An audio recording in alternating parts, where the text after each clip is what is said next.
Bismillahirrahmanirrahim. Assalamualaikum warahmatullahi wabarakatuh. Yang sama-sama kita hormati Ustaz Jamaluddin Abdullah MED dan Bunda Imi Suci Rohani, dan yang saya hormati guru-guru yang hadir pada siang ini dan juga teman-teman seperjuangan saya. Oke. Berdirinya saya di sini akan bercerita, akan memberikan kisah sedikit.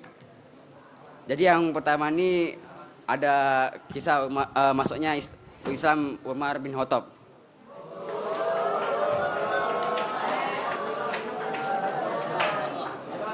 Jadi ini sebelum masuk Islam ini Umar ini dikenal sebagai penantang atau penantang Islam terbesar pada saat itu, karena kan semenjak masuk Islam tuh Quraisy itu sama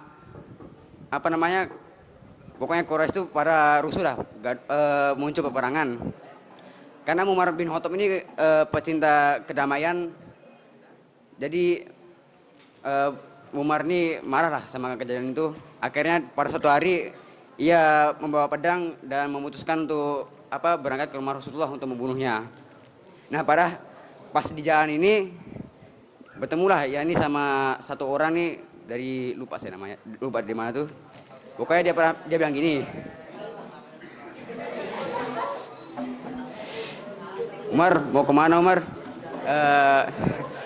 Biasa saya mau ke rumah Rasulullah, mau membunuhnya karena ajaran barunya tuh. Nah setelah itu ini yang orang pinggir jalan ini bilang, kalau kamu ingin membunuh Rasulullah kau tidak perlu jauh-jauh, karena adiknya sama iparnya itu udah masuk Islam yang sekarang di rumah ini. Akhirnya ini Umar ini bergegas ke rumahnya untuk menemui adiknya. Di sana ada 3 orang, yaitu adiknya, terus iparnya, sama satu orang lagi namanya Habab. Nah pas sesampainya Umar di rumah ini,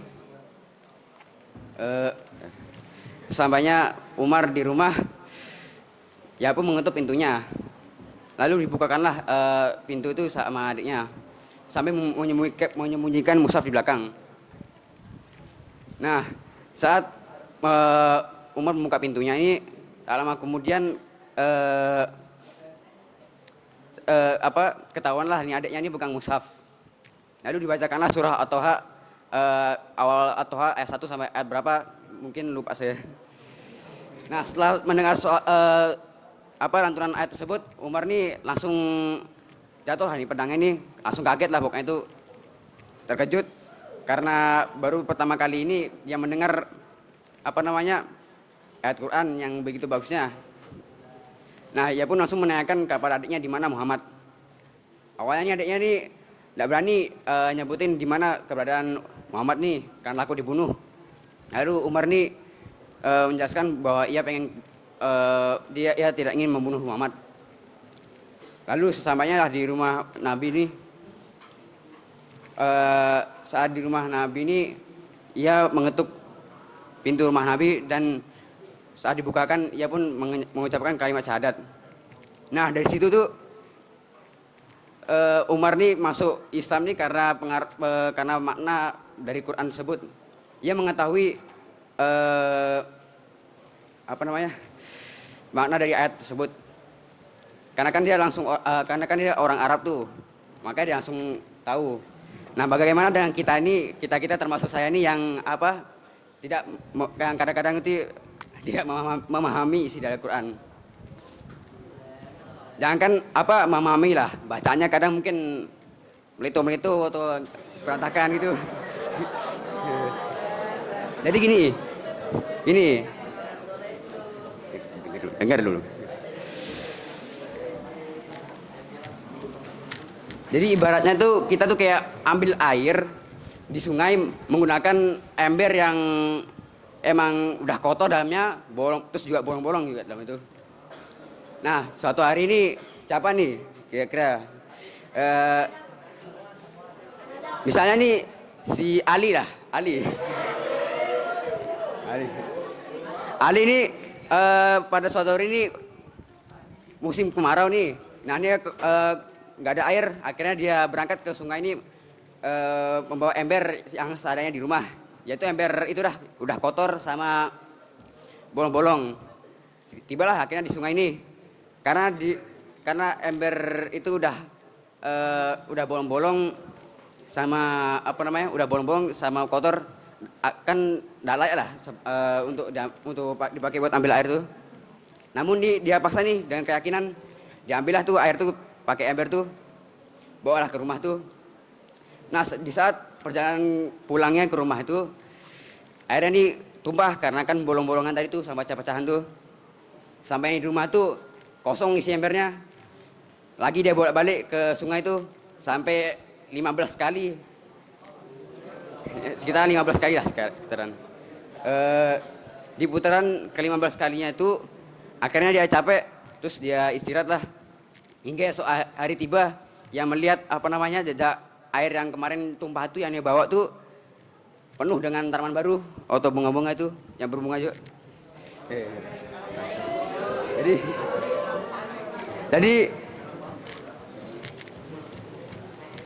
Jadi apa ya? Ember yang tadi itu yang bolong-bolong itu ibaratnya tuh kayak hati kita yang apa ya, penuh dengan dosa. hati itu embernya, kotorannya tuh dosanya. Nah, air yang kita ambil dari sungai itu adalah lantunan Qur'annya atau ayat suci Qur'annya. Ketika ke-15 kalinya Ali ini melihat ke ember ini udah bersih. Nah, sama kayak kita nih capek, walaupun kita tidak paham makna dari Al-Quran tersebut, setidaknya itu ada manfaat sedikit tuh, yaitu membersihkan hati kita dari dosa. Sama bagaimana dengan air yang tumbah tadi tuh, ya kan emang sebenarnya kan apa ya? Kalau kita kan sia-sia nih, ibaratnya kayak sia-sia, kita nggak paham maknanya tuh sama Al-Quran, jadi kan dia tumpah-tumpah airnya. Nah tapi air yang tumpah itu menumbuhkan bunga-bunga atau tanaman-tanaman baru yang subur, sehingga tempat tuh yang awalnya kering kerontang gitu menjadi penuh dengan tanaman. Jadi ibaratnya tuh kayak kita tuh ngaji di tengah umum, depan umum atau tempat umum lah pokoknya tuh banyak orang, terus kita lantunkan ayat suci Quran. Kalau bacaan kita bagus, pokoknya tuh bagus dari tajuknya sampai nada-nadanya tuh, orang-orang sekitar kita kan pasti ada yang dengar kita tuh, dan ada pasti yang bergetar hatinya tuh karena Al-Quran tuh.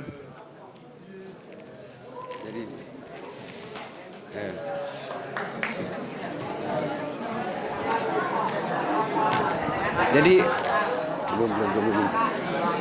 belum. Jadi apa ya?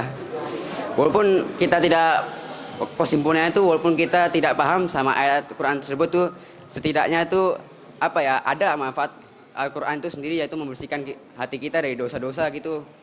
Semakin sering kita baca Quran, semakin bersih hati kita. Seperti kayak tadi tuh 15 kali bolak-balik sungai. Mungkin cidukan pertama tuh masih kotor dia tuh, tapi lama-kelamaan semakin diisi sama ayat Quran itu bersih jadinya.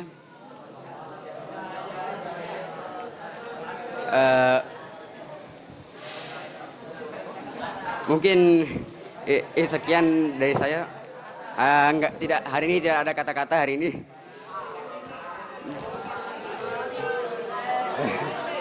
Wassalamualaikum warahmatullahi wabarakatuh.